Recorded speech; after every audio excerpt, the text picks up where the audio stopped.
Sanshayon were represented in the Halo games as the prophets of the great journey within the Covenant, speakers of the gods. While they're significant to the story, they have very little bearing on the actual gameplay, which begs the question, why are the Sanshayon absent on the front lines, absent in the gameplay? Every species in the Covenant has to directly deal with the bullshit that the Covenant starts, but the Sanshayon. Well, today I have several answers for you about that, but could we also see a new Covenant centered around Cortana as the Forerunner mantle holder, as a goddess of the universe? Today we will answer all these questions and more. It's going to be a good one, guys. Let's go ahead and get into it.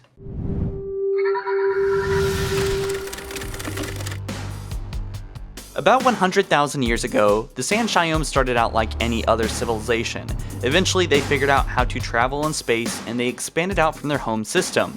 In fact, they actually made peace with ancient humanity and were able to work together with them to fight off a flood.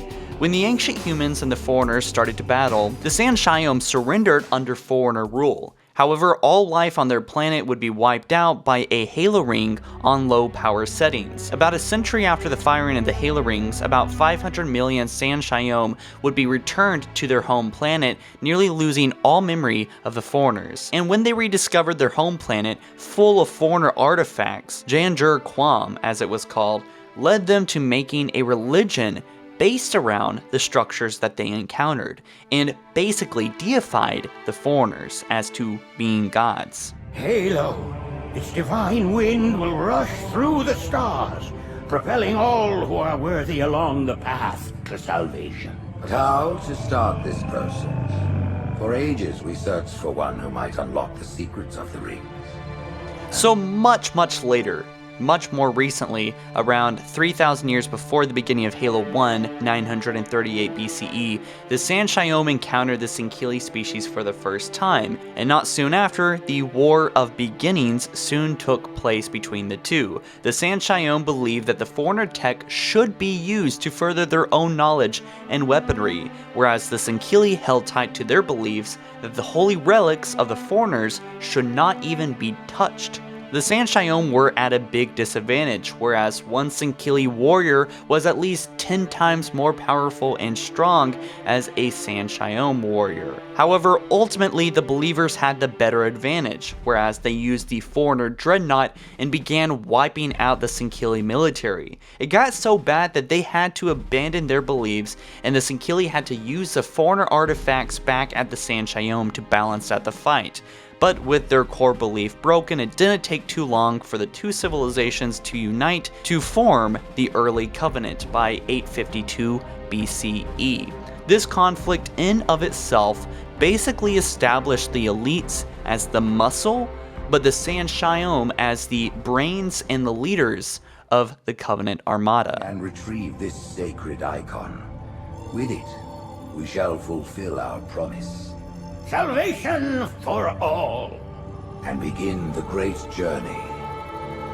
As the two civilizations agreed in treaty under writ of union, the Foreigner Dreadnought was decommissioned and made the centerpiece and power source of High Charity. And since Sanshayon basically won the conflict before, they basically marked themselves as the ruling class of the Covenant. It also helped that all of the Covenant's beliefs were centered around what the Sanshayon prophets first started a long time ago.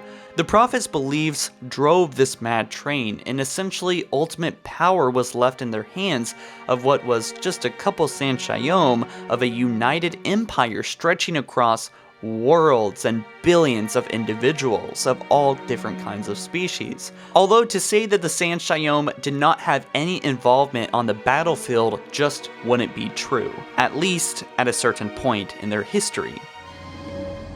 Stewards, good news, I pray. It was not easy, Blessed One. The Luminary was not forthcoming with the holy words, but our hope proved true. The Sanshayon in the early days of the Covenant actually had active positions in the front lines, serving as starship captains, gunners, and officers. But as time went on, the military was almost completely controlled by the Sin'Kili. But despite this, most of the military's weapons and vehicles and etc. were inspired by the San'Xium, but eventually conformed to some of the aesthetics of the Sin'Kili culture. But as the representatives of the supposed gods of the Great Journey, the prophets held a great amount of power over all the species. And let's not forget that a lot of Sin'Kili believed and followed the god, willing to fall on a sword. The San'Xium slowly faded entirely from the military and would only involve themselves in studying and exploiting foreigner artifacts. Of course, the San'Xium could have fought to some extent, but it actually makes no sense. First off, they can live up to hundreds of years, so them working behind the scenes working on society and weapons and technology makes much more sense.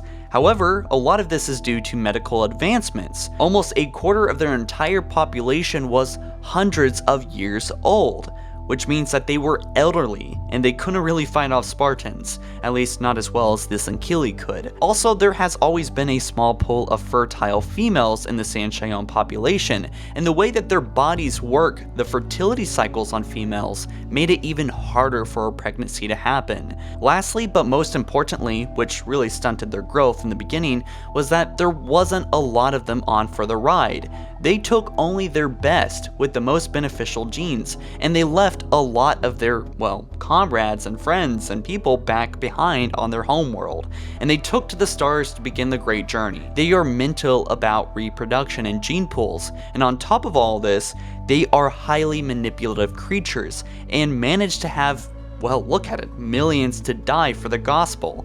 In addition, the San'Xium evolved on a low-gravity planet. Thus, their bodies were less capable than on most planets, like Earth for example. The young had stronger bodies and adapted well, but again, a lot of their population was elderly, and some even lived for hundreds and hundreds of years. And just because they were alive doesn't mean that they were capable of fighting. If they had gone to the battlefield, they would have been slaughtered, probably way before even the grunts would have. Politics, how tiresome.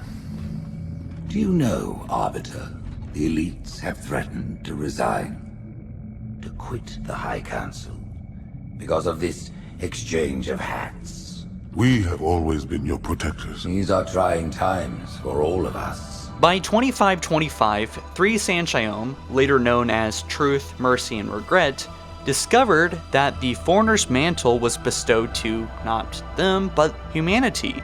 And this would have crippled the Covenant, completely destroyed the entire thing. So they ordered a coup, rose to power, and became the new prophets as they weren't before, and ordered the extinction of humanity, which kicked off the War of the Human Covenant War. And we all know what happens next. As the Covenant lost the war, the outbreak of the Flood, and its invasion of the Holy City, things got really bad for the San'Xium real quickly. Earth, to finish what I started. And this time, none of you will be left behind. As the Covenant collapsed, they faced two separate extinction events at the same time. Those who were devoured by the Flood in the massive city of High Charity, and the rest who were aboard Sin'Kili-controlled ships that were mercilessly slaughtered by the furious elites who had been betrayed by the Great Journey, with their comrades and some of them dying because of this Human Covenant War that was based on deceit and lies. The Covenant War resulted in millions of deaths, and the species' total population after 2553 is estimated to be less than 1,000 left. Although it's very possible that in a wide open galaxy, San'Xium could be more in numbers, and perhaps some left on their home world that they left a long time ago, but at the end of the day, the San'Xium probably have a population less than, let's say, 30,000, 40,000 in the entire universe. With the Sin'Kili furious at their betrayal, many went into hiding, exile basically, some saying that they even transcended into the Great Journey, although most ignored that. However, once in a while, they'd be found by humanity. In fact, there was one case when Denver, a secret prophet, was interrogated and suggested that Cortana, whom he saw was on High Charity when he was escaping in the invasion of the Flood, was under the influence of the Gravemind, a form of AI disease, aka the Logic Plague. In 2558, at the end of Halo 5 Guardians, along with other notable species, the Sanshyom were invited to join the Created, or rather, invited to surrender to the New Order. Whereas we know that the Ungoi have already surrendered and greatly benefited by Cortana, if not the most powerful civilization in the Halo universe, I wonder if by May 2060, that they too, the Sanshyom, have surrendered along with the Ungoi. It certainly would make sense that if their entire population is less than, let's say, 30,000, and if history tells us anything about the Sanshyom, they're manipulators and they're willing to do anything to reach for power. So this makes absolute sense that the Sanshyom would also want to be greatly benefited by all the free factories and economic help and protection that Cortana has to offer.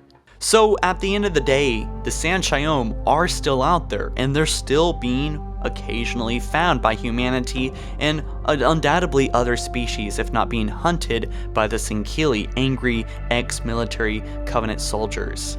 So what do you guys think about this? Did you find any of it interesting? Certainly you have if you watched this far, but would you like to shoot up some Sanshyom in Halo Infinite? Do you miss seeing them in Halo cutscenes since they haven't even been present since Halo ODST? I'd love to hear your thoughts about all this down in the comment section below, and drop this video a like if you ended up enjoying, and be sure to subscribe for tons more Halo videos just like this one. Guys, this has been Ron, and I will see you in the next one. Later.